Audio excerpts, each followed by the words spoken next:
Welcome back to Gyan Darshan tutorial page, and in this session of online imparting knowledge, I am going to discuss about the sectors in an economy.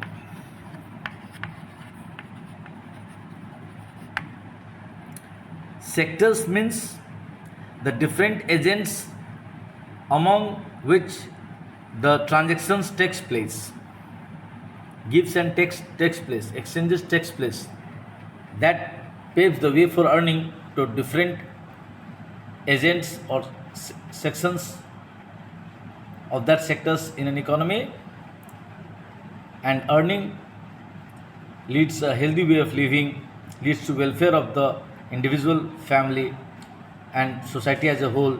And if all the society has a sound earning and sound welfare, it means the economy as a whole, means the whole nation has a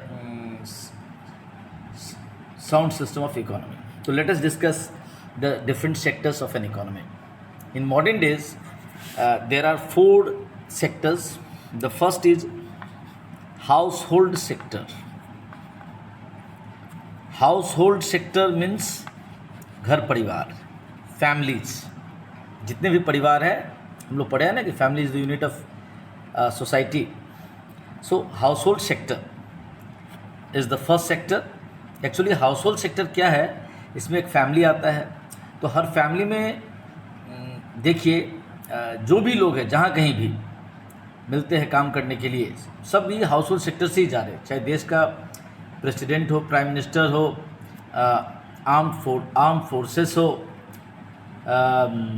police हो, मतलब कि सरकार का जो तीन अंग है, legislative, executive, judiciary, तीनों में देखिए जो भी लोग काम कर रहे हैं, सभी लोग कहाँ से आ रहे हैं? As an individual they come from household sector, right.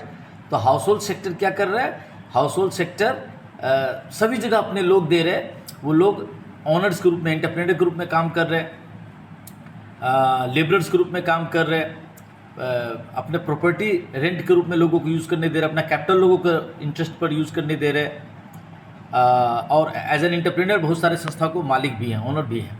तो हाउसहोल्ड सेक्टर जब बहुत सारी चीज़ लोगों को दे रहा है, तो हाउसहोल्ड सेक्टर से सभी की तरफ रियल फ्लो हो रहा है. रियल फ्लो का मतलब होता है कि हम जब किसी से एक्सचेंज कर रहे हैं, तो जब हम मनी न दे करके कुछ और चीज़ दूसरों को दे, तो that is called real flow. जैसे टीचर अगर स्कूल में पढ़ा रहा है, तो टीचर के द्वारा पढ़ाया जाना सर्विसेज में आ गया और वो रियल फ्लो हो गया. तो टीचर कहाँ से आया? हाउसहोल्ड सेक्टर से आया, चाहे वो गवर्नमेंट स्कूल में जाकर पढ़ाए या प्राइवेट स्कूल में पढ़ाए. अगर टीचर अपना खुद का कोचिंग इंस्टीट्यूट में पढ़ा रहा है, तो एज एन एंटरप्रेन्योर पढ़ा रहा है, तो उसको वो उसके द्वारा दिया गया सेवा वो क्या कहते हैं, रियल फ्लो का एग्जाम्पल हो गया. जब हाउसहोल्ड सेक्टर के लोग खेतों में फसल उपजा रहे हैं और उसको चाहे फैक्ट्री को बेचे, चाहे गवर्नमेंट को बेचे, चाहे विदेशों में बेचे, तो इनके तरफ से हो गया रियल फ्लो. जब हाउसहोल्ड सेक्टर्स के लोग अपने खेतों में कॉटन बॉल उपजा रहे हैं, जूट की खेती कर रहे हैं, इंडिगो की खेती कर रहे हैं और उसको बाज़ार में बेच दे रहे हैं, शुगर केन की खेती कर रहे हैं, उसको बेच दे रहे हैं, चाय टी लीव्स की खेती कर रहे हैं, कॉफ़ी की खेती कर रहे हैं, मधुमक्खी पालन कर रहे हैं. तो ये सब चीज़ जो कुछ भी थिंग्स एंड सर्विसेज के रूप में वो जो भी कुछ बना करके बाज़ार में बेच रहे हैं, तो हाउसहोल्ड सेक्टर्स के लोग की तरफ से रियल फ्लो हो रहा है. तो हाउसहोल्ड सेक्टर है. दूसरा सेक्टर्स है producer sector. Producer sectors means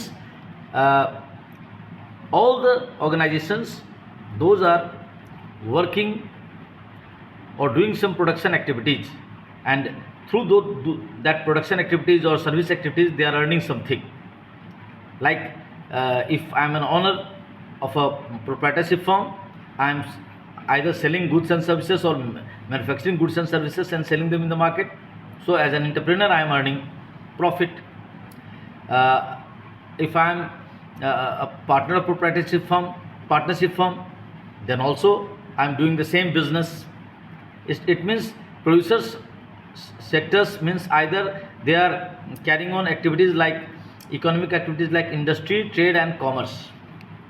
banking services, insurance services, telephone, mobile services, post office services, means courier services, transportation services, producing different kinds of goods and services, all comes under producer sector.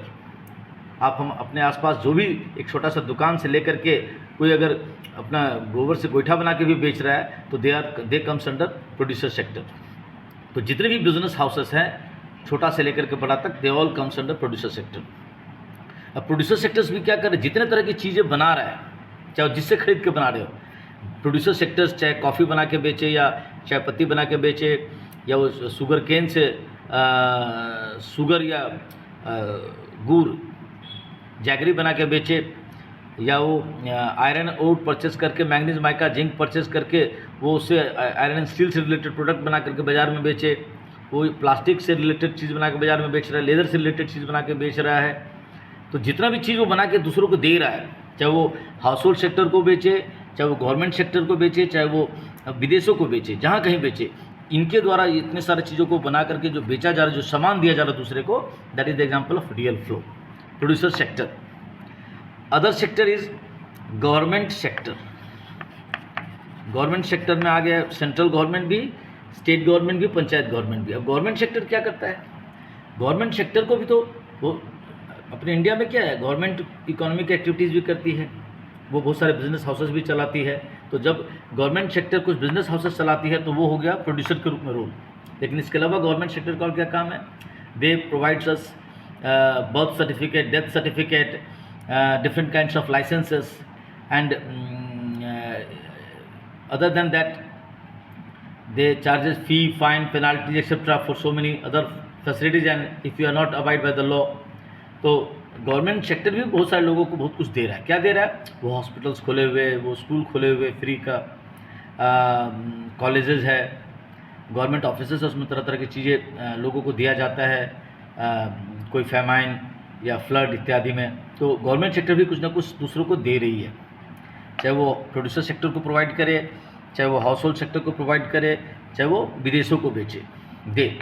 तो government sector भी कुछ ना कुछ goods and services दूसरों को बेच रही है. तो इसके द्वारा वो जो हो गया वो रियल फ्लो का एग्जाम्पल हो गया. अब तीसरा है rest of the world sector. Rest of the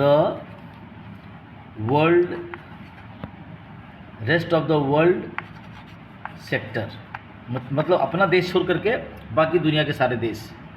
तो जैसे इंडिया है, मान लो इंडिया की इकोनॉमी है, तो इंडियन इकोनॉमी में तो ये है और ये है.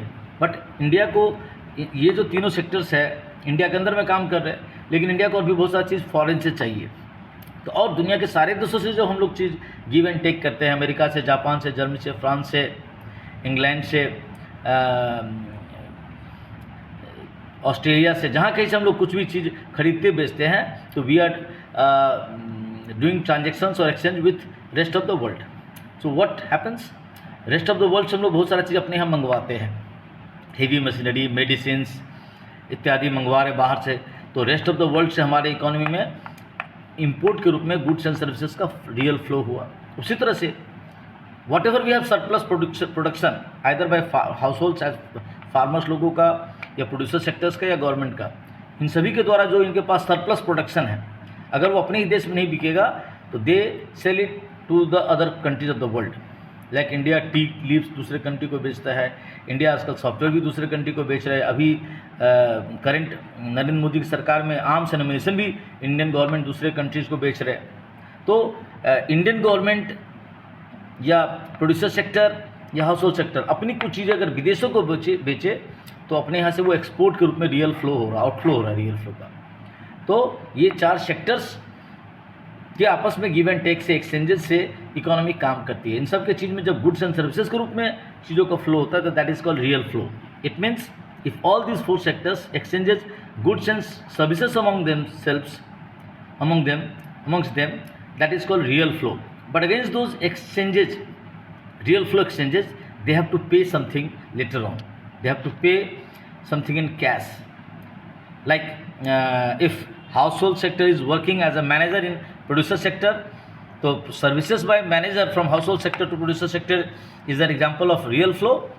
Against those services as manager, producer sector paid salary in cash to that manager. So payment of cash as salary to the manager is an example of money flow. Now again, suppose some of the person from the household sector is working as president of the country. So services of the individual as a president of the country is real flow, and that country pays salary or remuneration to the president of India, that is called money flow. Someone is working as a wing commander in Air Force. So services of household individual as a wing commander in Air Force is example of real flow from household to government sector, and government sector pays salary to that individual is an example of money flow. Producer sector supplies papers to different government sectors offices, papers, stationery, etc., and ration products. So that supply of ration products, means grocery products or paper, etc., to government sector is an example of real flow from producer sector to government sector, and against those supply, government sector pays money to them, the producer sector concerned producer sector. So that payment of money is an example of money flow.